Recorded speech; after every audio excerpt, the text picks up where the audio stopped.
ও বাবা, তুই আজকাল আবার এসব শিখেছিস? রিও এখন আমের আটি নিয়ে খেলছে। ও দাঁত যেহেতু এখন কুরকুর কুরকুর করে, তাই ওর জন্য এখন ও সমস্ত আমের আটিগুলো দেওয়া হয়েছে। এখন সারাদিন ভরে আজকে আমের আটি কামড়ে কামড়ে খাবে, না হলে ঘরের একটা জিনিসও আস্ত রাখছে না। ঝাঁটা থেকে শুরু করে আপস তো দুখানা ছিঁড়ে ফেলেছে অলরেডি।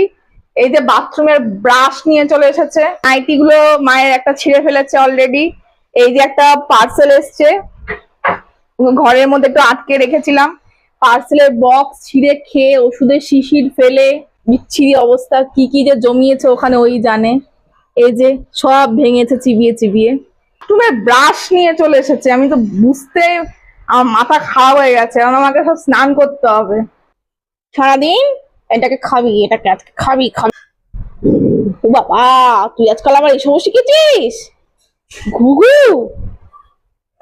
এটা নতুন শিখেছে, কিন্তু আগে করতো না। নিচ্ছি না।